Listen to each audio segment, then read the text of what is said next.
नमस्कार। 1830 से लेकर 1848 तक का जो समय था वो यूरोप के लिए एक बहुत ही तूफानी दौर था। ये वो वक्त था जब लिबरलिज्म और नेशनलिज्म मतलब कि उदारवाद और राष्ट्रवाद के नए नए विचार पूरे महाद्वीप में पुरानी व्यवस्था को जोर शोर से चुनौती दे रहे थे। तो आइए इस विस्फोटक दौर की कहानी को समझते हैं। ऑस्ट्रिया के एक बड़े राजनेता थे क्लेमेंस वॉन मेटरनिच। उनकी ये एक लाइन, बस एक लाइन, इस पूरे दौर की कहानी बयां कर देती है। मतलब एक जगह क्रांति की चिंगारी सुलगती थी और देखते ही देखते पूरे यूरोप में आग की तरह फैल जाती थी। और ये सिलसिला शुरू हुआ फ्रांस से। तो सबसे पहला और सबसे जोरदार झटका फ्रांस में ही लगा और इसने एक ऐसी मिसाल कायम की जिसने पूरे महाद्वीप को हिलाकर रख दिया। और यहां पर चीजें इतनी तेजी से हुई कि कोई सोच भी नहीं सकता था। जुलाई 1830 में फ्रांस में उदारवादी क्रांतिकारियों ने बॉर्बन राजवंश को, जिन्हें 1815 के बाद वापस गद्दी पर बिठाया गया था, उखाड़ फेंका।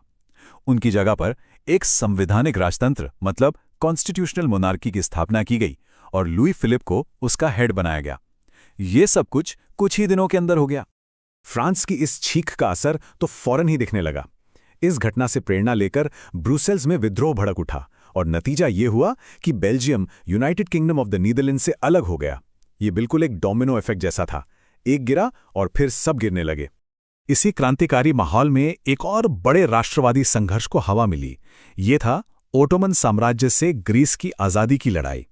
और ये लड़ाई सिर्फ जमीन के लिए नहीं थी, बल्कि एक बहुत पुरानी संस्कृति और पहचान को फिर से जिंदा करने की लड़ाई थी। ग्रीस की आज़ादी को पूरे यूरोप से समर्थन मिला। इसमें वो यूनानी तो थे ही जिन्हें देश से निकाल दिया गया था, पर साथ ही पश्चिमी यूरोप के वो लोग भी थे जो ग्रीस की प्राचीन संस्कृति के दीवाने थे। कवियों और कलाकारों ने तो इसे एक रोमांटिक मिशन ही बना दिया था। और इसमें सबसे मशहूर नाम था लॉर्ड बायरन का।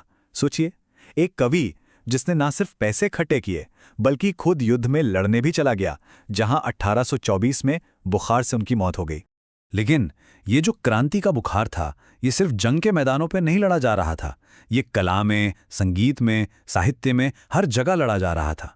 संस्कृति राष्ट्रवाद का एक बहुत ताकतवर हथियार बन चुकी थी। इस कल्चरल नेशनलिज्म के दिल में था रोमांटिसिज्म यानी रोमानियत। ये एक ऐसा कल्चरल मूवमेंट था जिसने सिर्फ तर्क और विज्ञान की पूजा करने से इनकार कर दिया। इसके बजाय इसने भावनाओं, इंट्यूशन और रहस्यमयी फीलिंग्स पर जोर दिया ताकि एक नई तरह की राष्ट्रीय पहचान गढ़ी जा सके। रोमांटिसिज्म का एक बहुत जरूरी आइडिया था वॉक्सगाइस्ट। ये एक जर्मन शब्द है जिसका मतलब होता है राष्ट्र की आत्मा। फिलोसोफर योहान गॉटफ्रीड हर्डर का ये मानना था कि किसी भी देश की असली आत्मा उसके आम लोगों में बसती है, जिसे वो दास वो कहते थे। तो फिर इस राष्ट्र के आत्मा को खोजा कैसे जाए?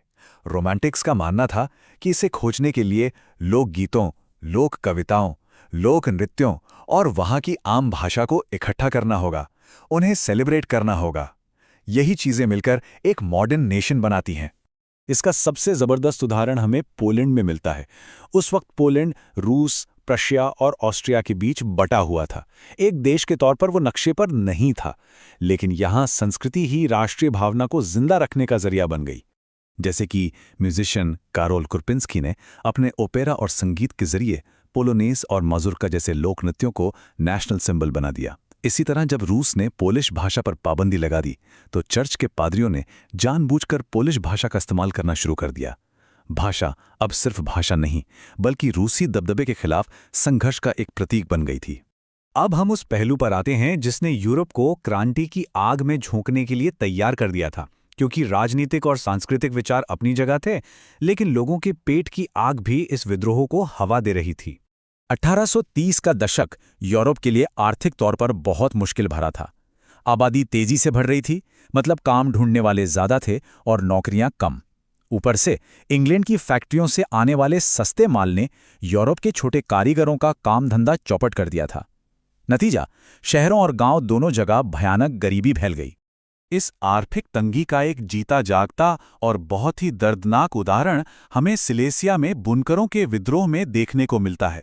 हुआ ये कि ठेकेदारों ने बुनकरों को मिलने वाले पैसे में जबरदस्त कटौती कर दी, जिससे उनके लिए गुजारा करना नामुमकिन हो गया। जब बुनकरों का एक समूह अपनी सही मजदूरी मांगने के लिए एक ठेकेदार की हवेली पर पहुंचा, तो वो ठेकेदार सेना लेकर वापस आया। टकराव हुआ और सेना ने गोली चला दी। नतीजा 11 बुनकरों की मौत। ये छोटी सी संख्या उस वक्त की हताशा और क्रूरता की पूरी कहानी कहती है। और फिर आया साल 1848। इस साल राजनीति, संस्कृति और अर्थव्यवस्था, ये सारे धागे एक साथ उलझ गए और एक बहुत बड़े, पूरे महाद्वीप में फैलने वाले विस्फोट में बदल गए। यहाँ ये समझना बहुत जरूरी है कि 1848 में कोई एक क्रांति नहीं हुई थी। दरअसल 2 क्रांतियां एक साथ चल रही थी। एक तरफ थे गरीब, बेरोजगार मजदूर और किसान, जिनकी लड़ाई थी रोटी, नौकरी और जिंदा रहने के लिए, और दूसरी तरफ था पढ़ा लिखा मिडिल क्लास, जो संविधान, देश का एकीकरण और प्रेस की आज़ादी जैसी चीजें मांग रहा था। जर्मनी में इन उदारवादियों ने एक बहुत बड़ी कोशिश की। उन्होंने फ्रैंकफर्ट शहर में एक नेशनल असेंबली बुलाई, एक संविधान बनाया और प्रशिया के राजा को पूरे जर्मनी का सम्राट बनने का ऑफर दिया। लेकिन राजा ने इस ऑफर को ठुकरा दिया और इसी के साथ इन उदारवादियों का सपना भी टूट गया। लेकिन इन सब लड़ाइयों, मांगों और क्रांतियों के बीच एक बहुत जरूरी सवाल उठता है। इन सारे अधिकारों की बात हो रही थी, पर महिलाओं की क्या भूमिका थी, उनकी स्थिति क्या थी? ऐसा बिल्कुल नहीं था कि महिलाएं चुपचाप बैठी थीं, वो इस लड़ाई में बराबर के हिस्सेदार थीं। उन्होंने अपने खुद के पॉलिटिकल एसोसिएशंस बनाए, अखबार शुरू किए और राजनीतिक बैठकों से लेकर प्रदर्शनों तक में बढ़ चढ़कर हिस्सा लिया। लेकिन यहाँ एक कड़वी हकीकत सामने आती है। इतनी सक्रिय भागीदारी के बावजूद जब वोट देने के अधिकार की बात आई तो उन्हें इस अधिकार से बाहर रखा गया। जिन अधिकारों के लिए वो पुरुषों के साथ कंधे से कंधा मिलाकर लड़ी, वही अधिकार उन्हें नहीं दिए गए। ये स्लाइड उसी भेदभाव को साफ साफ दिखाती है। जब फ्रैंकफर्ट में नई जर्मन संसद की बैठक हुई तो महिलाओं को हिस्सा लेने की इजाज़त नहीं थी। उन्हें सिर्फ विजिटर्स गैलरी में बैठकर कार्यवाही देखने की अनुमति थी। वो भागीदार नहीं, सिर्फ दर्शक थी। तो आखिर में हम कह सकते हैं कि 1848 की ये क्रांतियां भले ही उस वक्त दबा दी गईं, लेकिन उन्होंने पुरानी व्यवस्था की नींव हिला दी थी। राजाओं को भी समझ आ गया था कि अब बदलाव को रोका नहीं जा सकता, उन्हें कुछ अधिकार देने ही पड़ेंगे।